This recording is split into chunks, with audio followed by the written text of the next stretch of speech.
The Bombers of Ballard Memorial. Last week, the Trojans took on Greenwood for homecoming, and falling to the Gators 28-7. Barron County dropped to 1-4 on the season. Coach, not the outcome that we were looking for, as Greenwood returned one of the running backs last week, and Reed Sloan. He had a hamstring injury, I believe it was, and he and I believe it was Boyd had combined for almost 300 yards, and we really had a difficult time tackling both of those guys. And of course, they seemed like they played a little more physical than we did too. Yeah, we didn't show up and we didn't play very well, but we talked about it and addressed it with the team, and they understood. We watched film and they could see themselves. Not giving that. It was more of an effort thing for us. We just didn't feel like we gave the effort that we gave the week before, and I feel like we kind of let the distractions get to us, but we've had a good week this week. We've bounced back a little bit and doing a little better, and so hopefully we can just learn from it, and move forward. We still did some good things. Didn't tackle great, but I was proud of the defense. There was times where they could have scored and we held them out. Forced some turnovers. We just didn't play very well offensively. Greenwood went up 7-0 in the first quarter and then scored two more times in the second. They went up 21-0 before we kind of put together a pretty good drive there late in the half, and that's when Jamarcus Miley scored on that 27-yard run. I think it was Gavin Withrow and Zach Johnson that got some first down runs that set up that touchdown for us, and we're only down 21-7 at the half. Yeah, we went in still upset, just that we didn't score earlier. We just got off to another slow start, and I don't know. We need to change something pregame or whatever it is, but we keep getting off to these slow starts, and that's something we got to figure out is just how to start faster. The faster you start, you just jump start you, and if you start behind the 8 ball like we did, get down 21-0 early, it can get, but we bounced back and we scored, and we still didn't give up. It could have been worse than 28-7. I don't think that they beat us up that bad, like that the way that sounded, but we just weren't there mentally, and that was a testament to how much better we've gotten. The fact that we didn't quit, Mm-hmm. Well, in the third quarter, neither team got on the scoreboard. The Trojan defense forced Greenwood to punt, and but then we were unable to score. I think we fumbled the ball maybe a couple of plays later.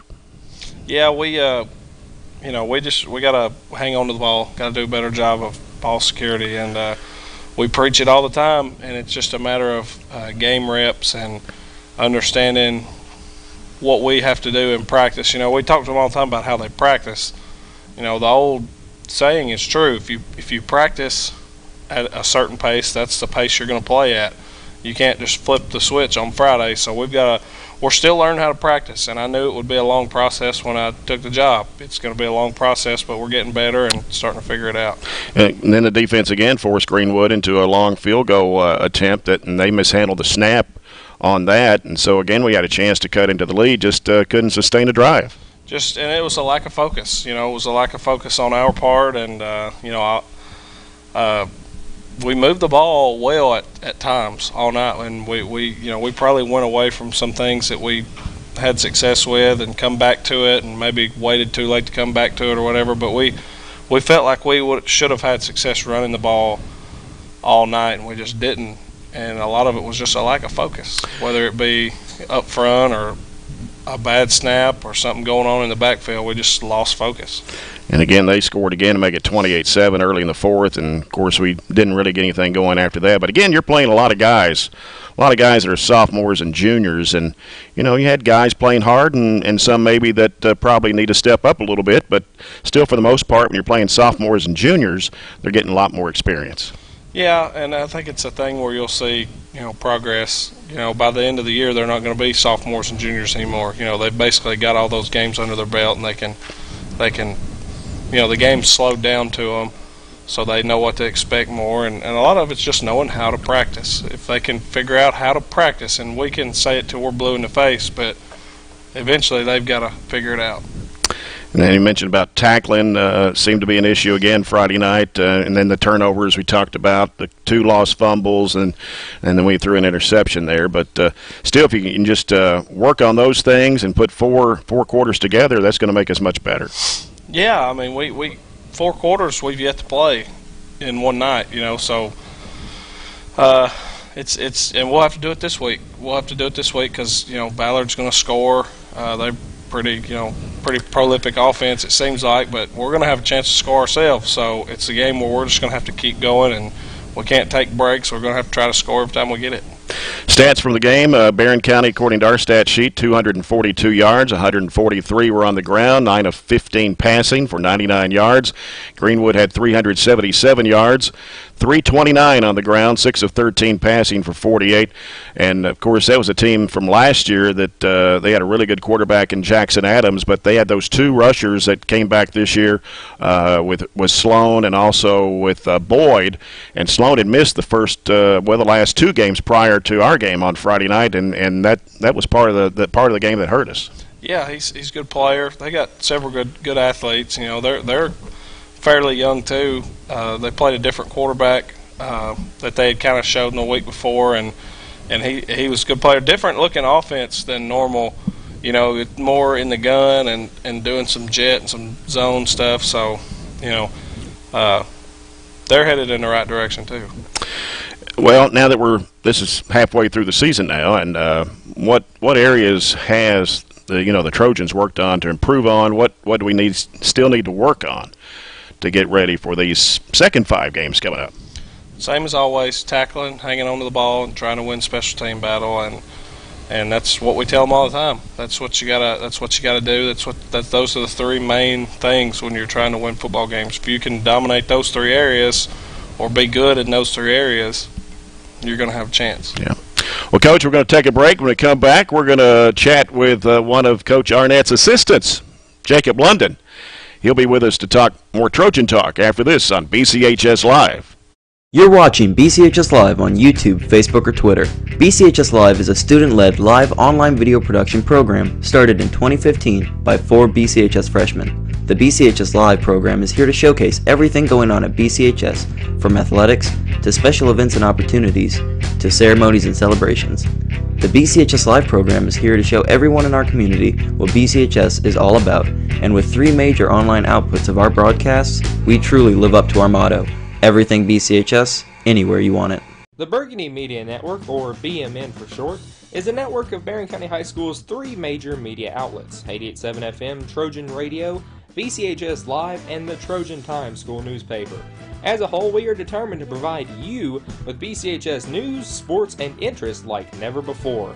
Check out our weekly newscast broadcasted every Friday from within Barron County High School, or check out our website at barronschools.com/BMN. From all of us to you, we thank you for your support of all things BCHS. The Trojan Thread School Spirit Store is the #1 place to find any and all things BCHS, with a wide selection of clothes including hoodies, t-shirts, long-sleeve shirts, and polos, to everyday items including pens, pencils, notebooks, and stickers, to jewelry including earrings, necklaces, bracelets, and wristbands.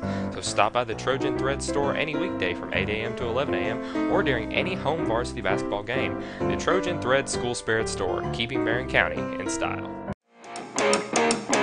Heading into the second year from an approximate 12-year hiatus, the Trojan Times has an all-new look and an all-new approach to bringing you BCHS happenings.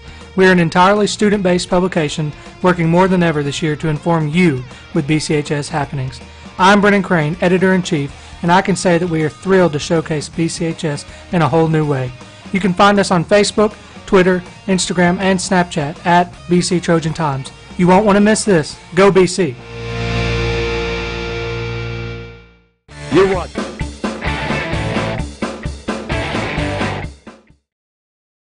More Trojan talk here on BCHS Live. Jay Turner now with assistant football coach Jacob London. And Jacob London, another Monroe Countyan. Of course, when you've got myself, originally from Monroe County, Gamelia, you got Jacob London from Gamelia, you got Coach Jackson Arnett at Monroe County. So we got 3 guys here in the studio.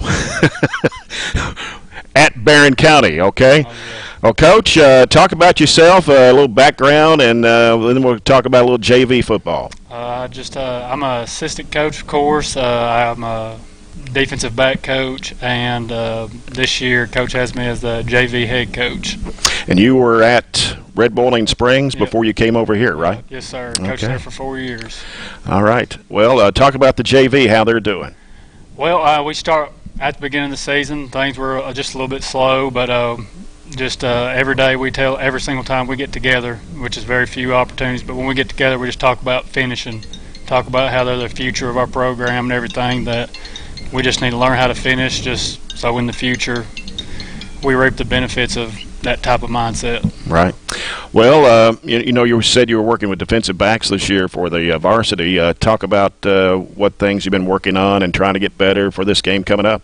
Oh yeah, this week I sent most of the DBs a text this week saying the game's on us this week. That quarterback, he loves to throw it. That's his claim to fame. I know Coach Arnett and I is going to talk a whole lot about Mr. Marinelli in a little bit. Of course, Ballard Memorial is our next game coming up. And when's your next JV game? Oh goodness, I don't even know. Monday. Monday? Yes, sir. And who do you play Monday? Logan County. Yeah. And what's the record right now? I think we've only lost one. 3-1. 3-1. Okay. Well, that's a pretty good start then. Yes, sir. Well, you got 3 or 4 more games to go, I'm sure. Oh yeah. I think we had a pretty jam-packed. Yeah. All right. Well, Coach, thanks for being on Trojan Talk here tonight. Thank you, sir. I know Coach Arnett put you up to that, but absolutely. Anyway. We'll be back with more Trojan Talk, and Coach Arnett will rejoin me here after this on BCHS Live. Watching BCHS Live on YouTube, Facebook, or Twitter. BCHS Live is a student-led live online video production program started in 2015 by 4 BCHS freshmen. The BCHS Live program is here to showcase everything going on at BCHS, from athletics to special events and opportunities to ceremonies and celebrations. The BCHS Live program is here to show everyone in our community what BCHS is all about, and with 3 major online outputs of our broadcasts, we truly live up to our motto, everything BCHS, anywhere you want it. The Burgundy Media Network, or BMN for short, is a network of Barron County High School's 3 major media outlets: 88.7 FM, Trojan Radio, BCHS Live, and the Trojan Times school newspaper. As a whole, we are determined to provide you with BCHS news, sports, and interest like never before. Check out our weekly newscast broadcasted every Friday from within Barron County High School, or check out our website at barronschools.com/BMN. From all of us to you, we thank you for your support of all things BCHS. The Trojan Thread School Spirit Store is the #1 place to find any and all things BCHS, with a wide selection of clothes including hoodies, t-shirts, long-sleeve shirts, and polos, to everyday items including pens, pencils, notebooks, and stickers, to jewelry including earrings, necklaces, bracelets, and wristbands. So stop by the Trojan Thread Store any weekday from 8 a.m. to 11 a.m. or during any home varsity basketball game. The Trojan Thread School Spirit Store, keeping Barron County in style. Heading into the second year from an approximate 12-year hiatus, the Trojan Times has an all-new look and an all-new approach to bringing you BCHS happenings. We are an entirely student-based publication working more than ever this year to inform you with BCHS happenings. I'm Brennan Crane, Editor-in-Chief, and I can say that we are thrilled to showcase BCHS in a whole new way. You can find us on Facebook, Twitter, Instagram, and Snapchat at BC Trojan Times. You won't want to miss this. Go BC! You're watching BCHS Live on YouTube, Facebook, or Twitter. BCHS Live is a student-led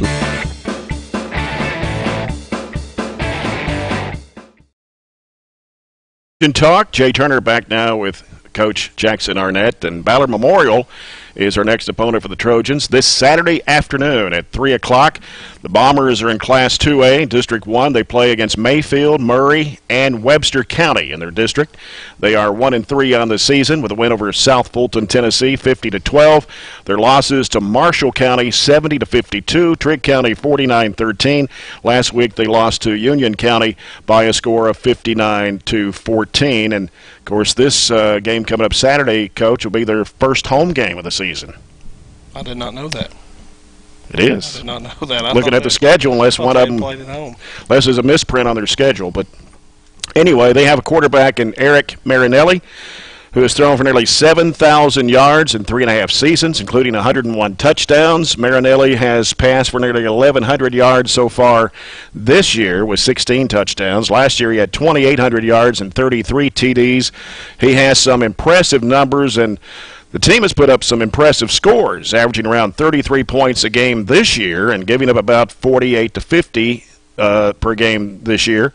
Last year they had 2 of the highest scoring football games in KHSAA history. They defeated Crittenden County 74 to 70 and lost to Murray 83 to 51. Coach, those are kind of scores we see in basketball, much less football. How are they scoring so many points and giving up so many points? I'm sure you've seen a lot of film on them this week. Yeah, it's different.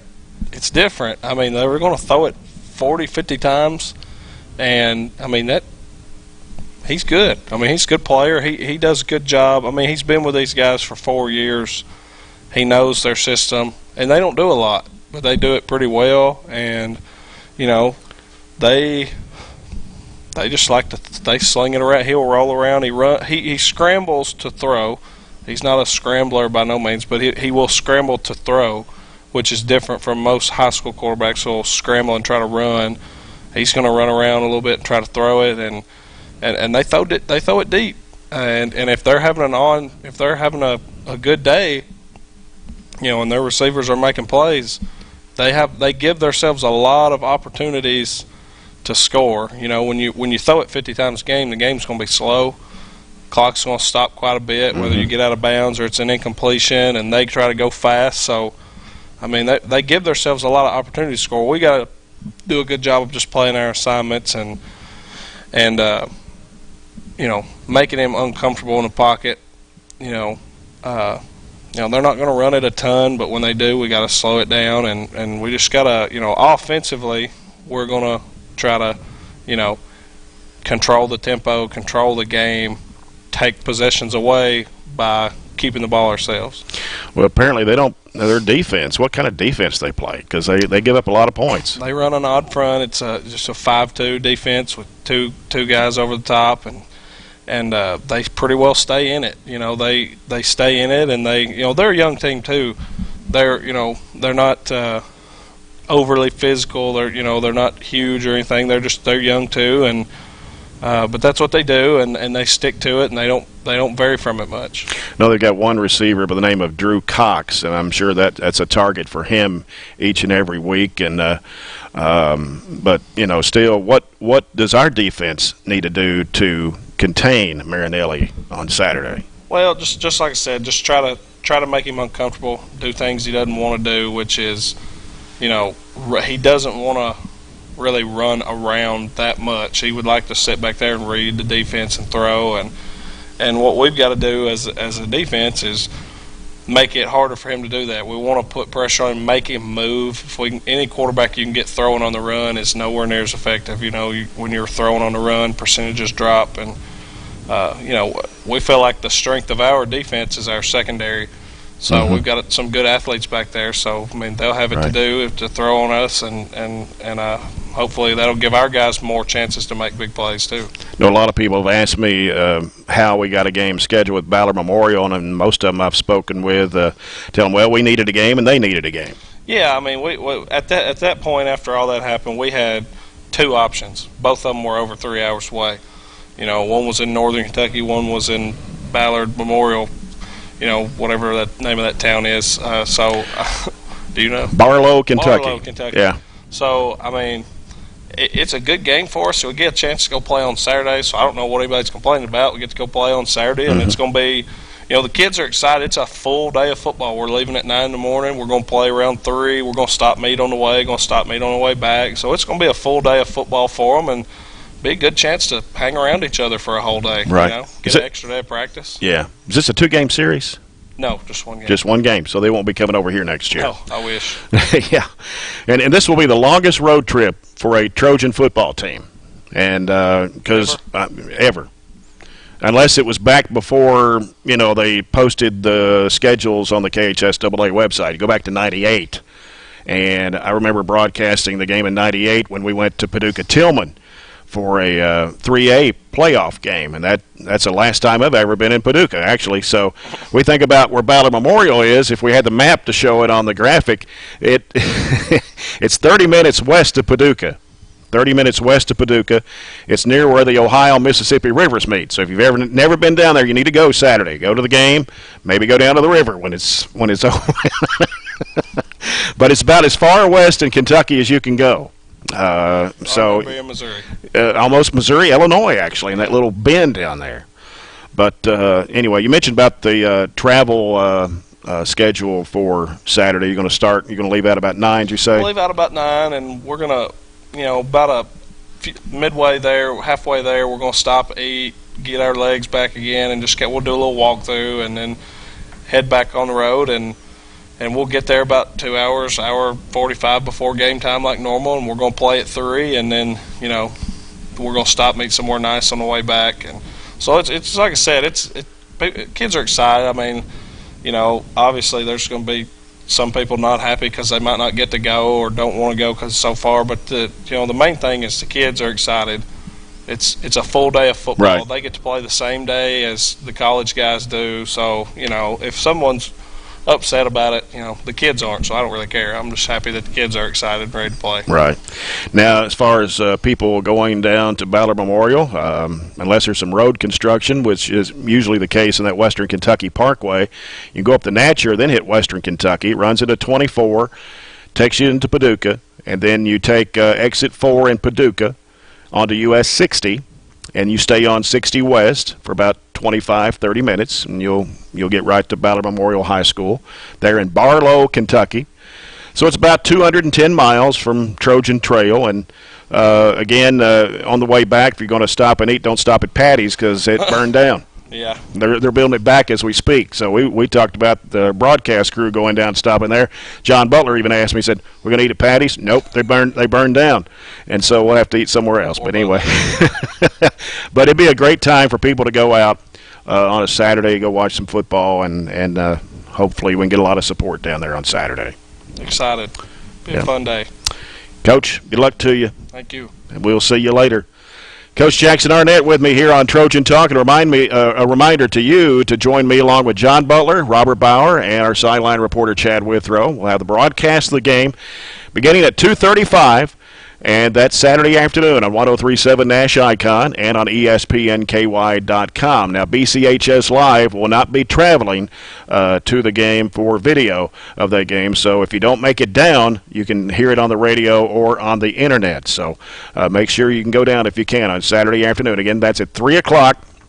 And we'll be on there at 2:35. That's Trojan Talk for this week. And for Coach Jackson Arnett, Coach Jacob London, and the BCHS Live video crew, I'm Jay Turner. Thanks for watching.